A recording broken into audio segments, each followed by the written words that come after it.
وَإِذْ جَعَلْنَا الْبَيْتَ مَثَابَةً لِلنَّاسِ وَأَمْنًا وَاتَّخِذُوا مِن مَّقَامِ إِبْرَاهِيمَ مُصَلًّى وَعَهِدْنَا إِلَىٰ إِبْرَاهِيمَ وَإِسْمَاعِيلَ أَن طَهِّرَا بَيْتِيَ لِلطَّائِفِينَ وَالْعَاكِفِينَ وَالرُّكَّعِ السُّجُودِ.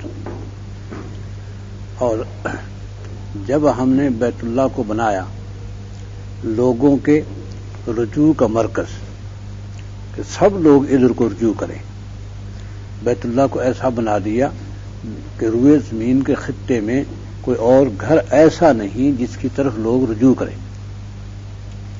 اس کے بعد دوسرے نمبر پر بیت المقدس ہے، وہ بھی اس حال میں نہیں ہے کہ لوگ اس کی طرف رجوع کریں. بہت مقدس مسجد ہے، لیکن جھگڑے کی بنیاد کہ اب وہ یہود کے قبضے میں ہے. کعبے پر ایسا نہیں ہوا. ابراہیم علیہ السلام کے بعد اولاد ابراہیم کے علاوہ کعبے پر اور کوئی قابض نہیں ہوا. اولاد ابراہیم ہی قابض رہی. جب نبی صلی اللہ علیہ وسلم سے پہلے قریش، پھر خود نبی صلی اللہ علیہ وسلم اس پر پھر بھی وہ خلافت عباسیہ تک تو وہاں یعنی وہ قبضہ جو تھا بنو امیہ تک قریش ہی کا تھا، خالص قریش کا قبضہ. اس میں قریشی جو بکھر گئے، مختلف جگہوں پہ آباد ہو گئے. تو پھر بنو عباس کے زمانے میں قرامطہ، یہ تھے بحرین کے علاقے کے کافری تھے، بہت غالی قسم کے شیعہ تھے، وہ قابض ہو گئے تھے. بنو عباس کی حکومت میں کمزوریاں آ گئی تھیں بہت سی، اس لیے حکومت پر ہی تقریباً شیعہ کا معاملہ چلتا تھا. انہی کے بات انہی جو قریش ہوتا تھا خلیفہ، اس میں تو شک نہیں، خلیفہ قریش ہوتا تھا، لیکن نیچے خلیفے کی چلتی نہیں تھی. اور کرامتہ نے جب قبضہ کیا، چونکہ خلافت تو بنو عباس کی تھی، بنو عباس تو وہ ہاشمی تھے، خلافت بنو عباس کی تھی، لیکن کرامتہ ایسے قابض ہوئے کہ حجر اسود بھی لے گئے، بحرین لے گئے. حجر اسود بحرین کا ان کا مرکز تھا، وہاں لے گئے.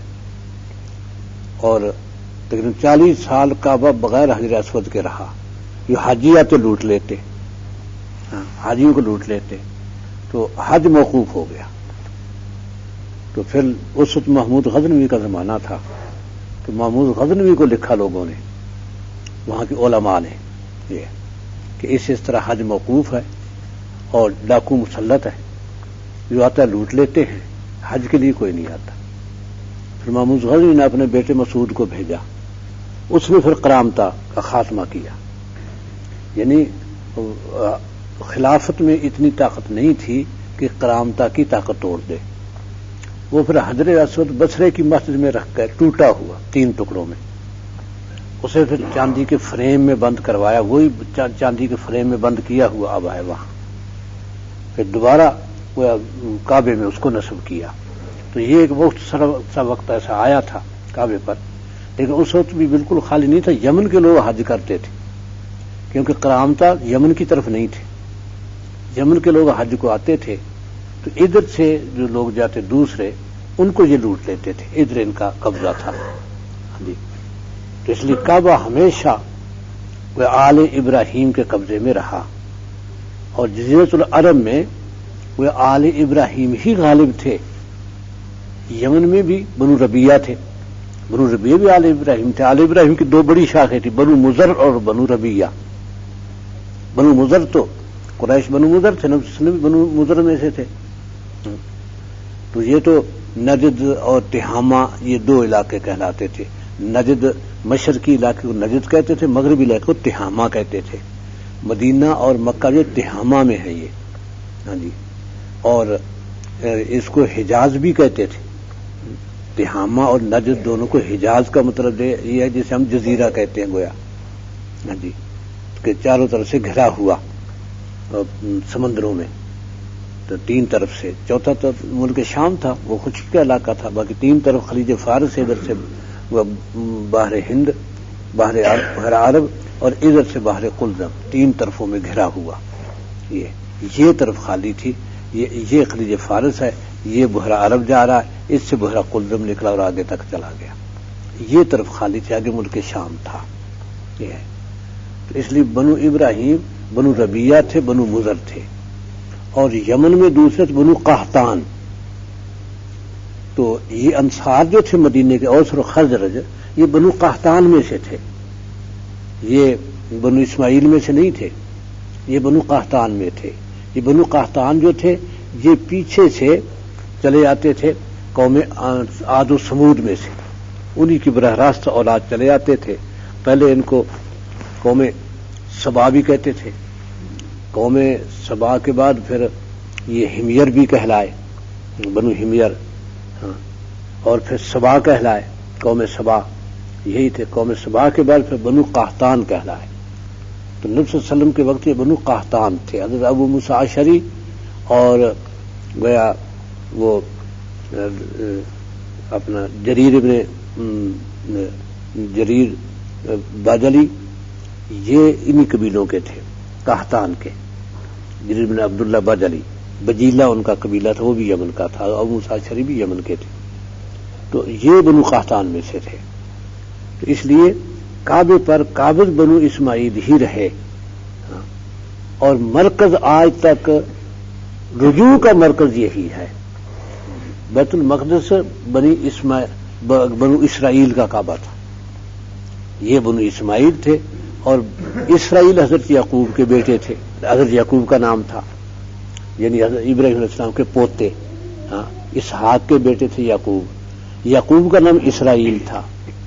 تو اسرائیل سے آگے یہ بنو اسرائیل کہلائے. تو بنو اسرائیل جب یوسف علیہ السلام گویا مصر کے حکمران بنے ہیں تو اس وقت یہ پھر یہاں سے ہجرت کر کے مصر چلے گئے تھے.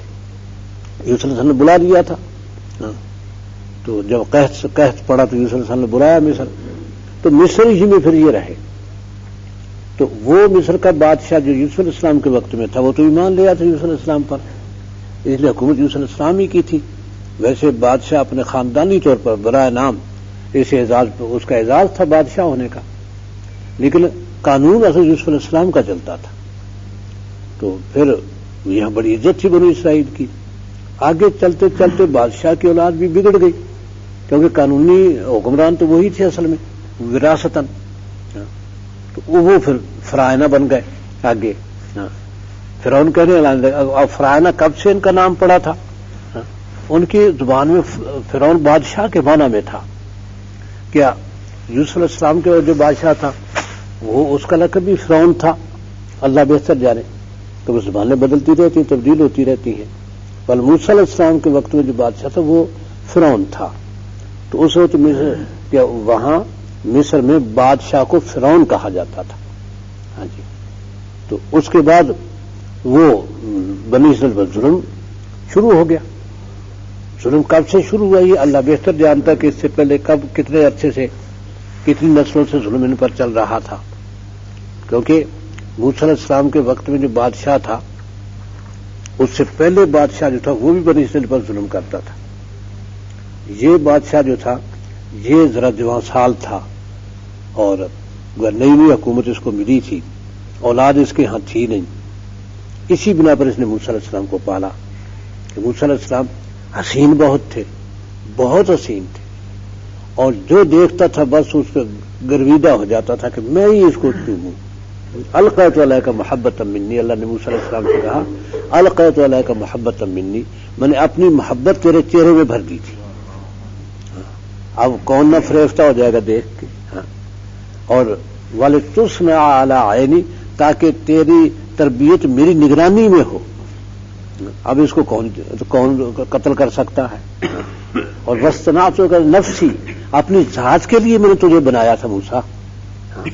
یہ موسیٰ کی فضیلتیں تھیں. تو پھر بنی اسرائیل وہاں سے گویا جب انہوں نے ہجرت کی اور فرعون ڈوبا سمندر میں، پھر یہ سارا سینا میں رہے. سارا سینا میں موسیٰ علیہ السلام تو پھر سارا سینا ہی میں وفات پا گئے. موسیٰ علیہ السلام آگے نہیں آئے کیونکہ بنی اسرائیل نے ملک شام پہ قبضہ کرنے سے انکار کر دیا تھا. فَاذْهَبْ أَنْتَ رَبُّكَ فَقَاتِلَا إِنَّا هَاهُنَا قَاعِدُونَ، تو اور تیرا دونوں جا کے لڑو، ہمیں لڑائی نہیں آتی، ہم یہاں بیٹھے صحرا میں. اب موسیٰ علیہ السلام اللہ تعالیٰ کی رجوع فرمایا کہ اے رب میں اب کیا کروں؟ تو اللہ تعالیٰ نے فرمایا کہ 40 سال تک کے لیے ملک شام کی سرزمین پر حرام ہے، اب یہی رہیں اس جنگل میں. بس ٹھیک ہے، پھر نہیں لڑتے تو جنگل ہی میں. تو وہی موسیٰ علیہ السلام کو پھر رہنا تھا.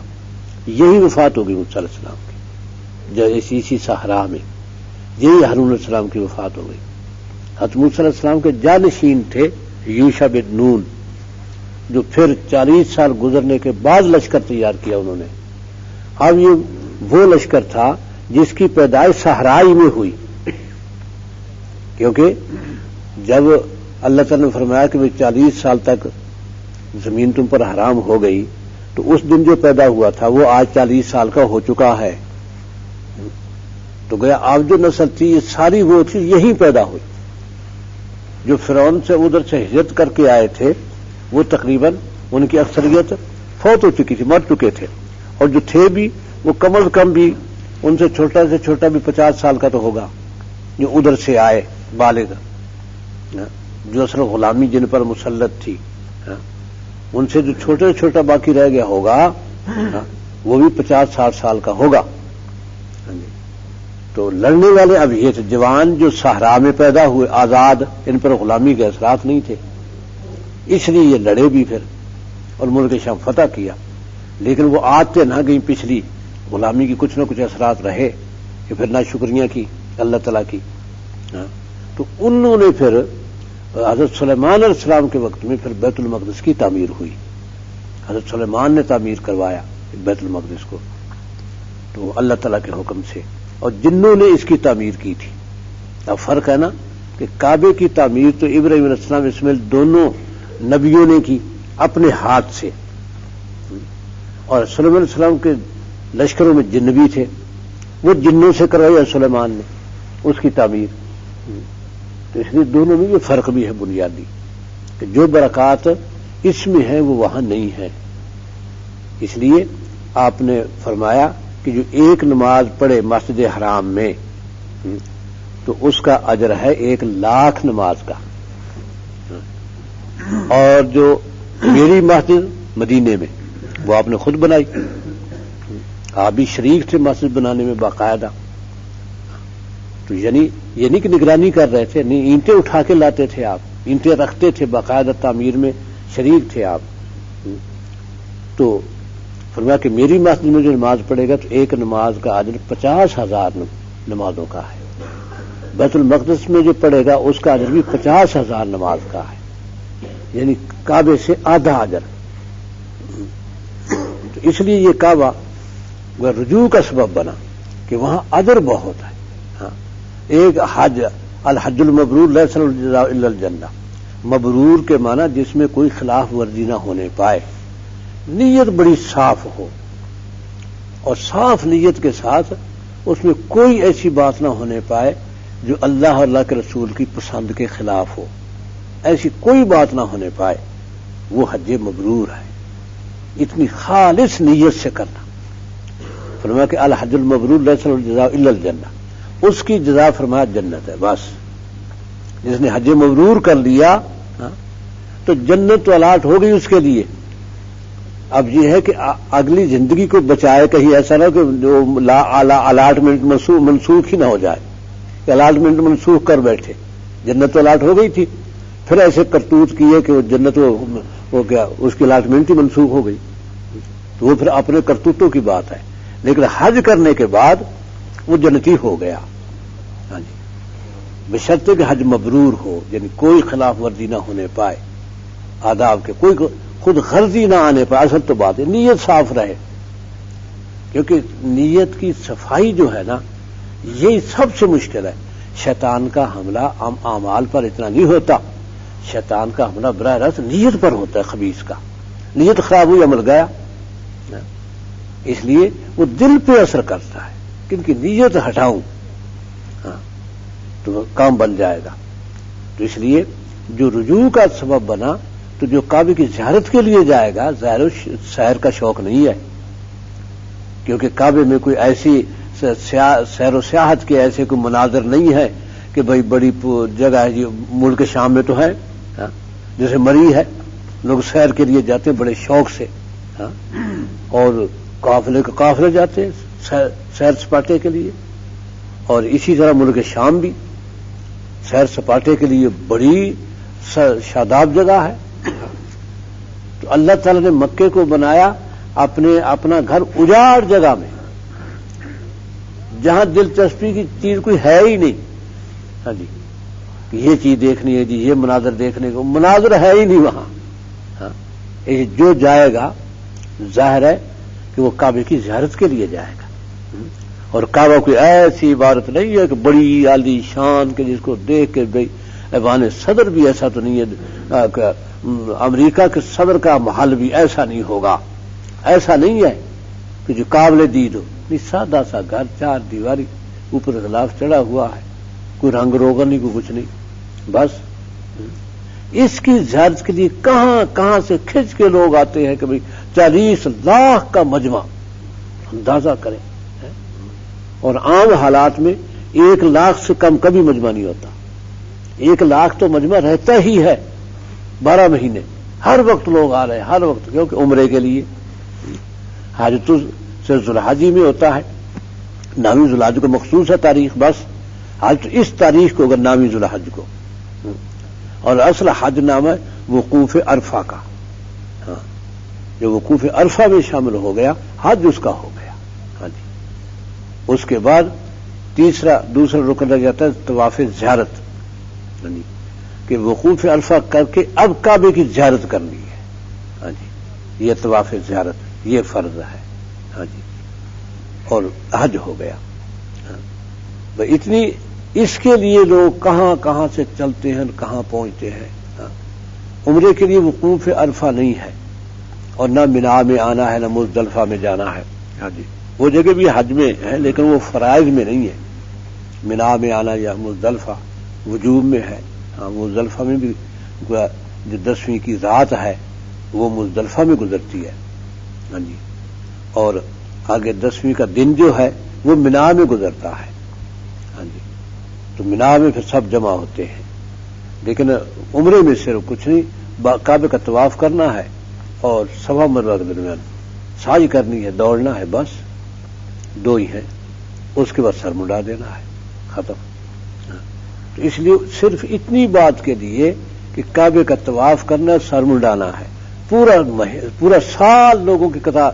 ہاں، یہ تانتا بندہ رہتا ہے، لگاتار جا رہے ہیں لوگ. کیا کعبے کا طواف کرنا ہے، صفا مروہ میں دوڑنا ہے، بس اتنی بات. یہ ہے مسابت للناس، کہ لوگوں کے رجوع کی جگہ بنا دیا کہ یہی لوگ آتے ہیں. وہ امن اور امن کی جگہ بنا دی.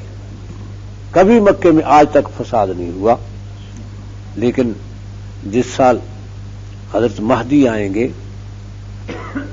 تو سال تو محرم سے شروع ہوگا، اور محرم میں ان کی بیعت ہوگی. تو ذوالحج میں اور ذیقعد میں منا میں جنگ ہوگی. ہاں جی، منا میں جنگ ہوگی، جبکہ آج تک گویا یہ خطہ جنگ سے محفوظ رہا. منا میں جنگ ہوگی، بہت خوفناک جنگ ہوگی. ہاں جی، اور وہاں جمرہ عقبہ سے خون بہے گا، ایسی خوفناک جنگ ہوگی. ہاں جی، اور حاجیوں کو لوٹا جائے گا. حاجیوں کو لوٹا جائے گا، اور اس کے بعد ہی اعلان ہو جائے گا کہ گویا بیعت کر لو، فلاں شخص کے ہاتھ میں بیعت کر لو. یہ نہیں ہوگا مہدی کے ہاتھ میں بیعت کر لو، فلاں شخص کے ہاتھ میں بیعت کر لو. ہاں جی، وہ ادھر سے کہا جائے گا جھوٹ ہے، یہ غلط ہے. پھر محرم میں کہا جائے گا بیعت ہو گئی، بیعت خلافت ہو گئی. یہ ہے تو پھر اس وقت جو خلیفۃ المسلمین ہوں گے، امیر المومنین، کہہ رہے کہ یہ بادشاہتیں ختم ہو جائیں گی اور ایک ہی بادشاہت، اور بیت المقدس آزاد کروا لیا جائے گا یہودیوں سے. وہ دارالحکومت ہوگا امیر المومنین کا. امیر المومنین وہ اپنے سفیانی خاندان سے ہوگا، یعنی حضرت ابو سفیان کے خاندان سے. ہاں جی، سفیانی کہلائے گا، وہ امیر المومنین ہوگا. تو اس کے وقت میں یہ خلافت کی بیعت ہو جائے گی مکے میں. اب 2 خلافتیں ہو گئی، وہ لشکر بھیجے گا. ہاں، اس کا لشکر جب مدینے سے گزرے گا تو سارا لشکر غرق ہو جائے گا. غرق ہو جائے گا تو اب غرق ہوتے ہی ہر طرف سے قافلے ٹوٹ پڑیں گے کہ مہدی کی بیعت ہوئی ہے یہ، کیونکہ مہدی کی طرف آنے والے لشکر کو غرق ہونا تھا. جس پہ کہا کہ بیت یہ مہدی ہے ملک شام سے، ملک شام میں ابدال، تو ابدال بدل کی جمع، بدل کا مطلب یہ ہے کہ ایک شخص ایک جگہ ہوتا ہے جس کی وجہ سے وہاں اللہ تعالیٰ عذاب ٹالے رکھتے ہیں، اور اس کے بعد کسی نئے شخص کو یہی عہدہ اللہ تعالیٰ دیتے، اس شخص کو نہیں پتا، یہ اللہ کے علم کی بات ہے کہ لوگوں میں ابدال کون ہے۔ وہ ان پڑھ بھی ہو سکتا ہے، عالم بھی ہو سکتا ہے، جدید تعلیم یافتہ بھی ہو سکتا ہے، لیکن یہ ہے کہ سنت کا پابند، ابدال کی سنت کا پابند ہونا ضروری ہے۔ ہاں جی، تو ایک وقت میں 20 ابدال بھی ایک جگہ ہو سکتے ہیں۔ ملک شام میں سب سے زیادہ تعداد ان کی ہوتی ہے، نبی صلی اللہ علیہ وسلم نے فرمایا کہ ابدال سب سے زیادہ ملک شام میں۔ ہاں، تو جب ایک جاتا ہے تو دوسرا اس کی جگہ پر، یہ نہیں کہ اس کے خاندان میں سے ہو، نہیں کہیں ہو، یعنی پہلا ابدال رحیم یار خان میں تھا، دوسرا خانپور میں ہے، تیسرا صادقآباد میں ہے، یوں ہو سکتا ہے، اور ایک جگہ پر 20 بھی ہو سکتے ہیں، 100 بھی ہو سکتے ہیں، بڑی تعداد ہو سکتی ہے۔ ہاں، تو یہ وقت وقت کی بات ہے۔ تو ملک شام کے ابدال پہنچیں گے پھر، اور یہاں سے جماعتیں جائیں گی عراق سے، ہاں جی، اور امیر المومنین کے پاس لوگ آئیں گے کہ جی کیا بنا آپ کے لشکر کا؟ وہ غرق ہو گیا۔ لوگ کہیں گے کہ یہ غرق ہونا آپ کے لشکر کا یہ اس شخص کے ماضی ہونے کی دلیل نہیں ہے جس کے ہاتھ میں بیعت ہوئی ہے۔ امیر المومنین کہیں گے ہاں یہ تو واقعی ٹھیک ہے، بات ایسی ہی ہے، ہاں یہ تو لشکر تو ماضی کے لیے غرق ہوگا، تو پھر آپ کیا انتظار کرتے ہیں؟ آپ کہہ لیں گے میں بھی اس کے ہاتھ میں بیعت کرتا ہوں۔ وہ پھر یہاں سے چٹھی لکھیں گے کہ بھائی آپ آئیں اور میں آپ کے ہاتھ میں بیعت کرتا ہوں، خلافت آپ کا حق ہے، میں دستبردار۔ پھر مہدی وہاں سے چلے گئے، ملک شام آئیں گے اور امیر المومنین اس کے ہاتھ میں بیعت کریں گے اور خود دستبردار ہو جائے گا، ان کے ساتھ شامل ہو جائیں گے۔ یہ ہے، تو یہ ہے کہ کعبے ہی میں اس وقت صرف جنگ ہوگی، بس اس سے آگے پیچھے نہیں، امن ہی رہے گا، اس لیے اس کو امن، بعد میں بھی امن ہو جائے گا۔ بس یہ اوباما وغیرہ کی یہ ڈینگے کہ ہم کعبہ اٹھا دیں، یہ کر دیں گے،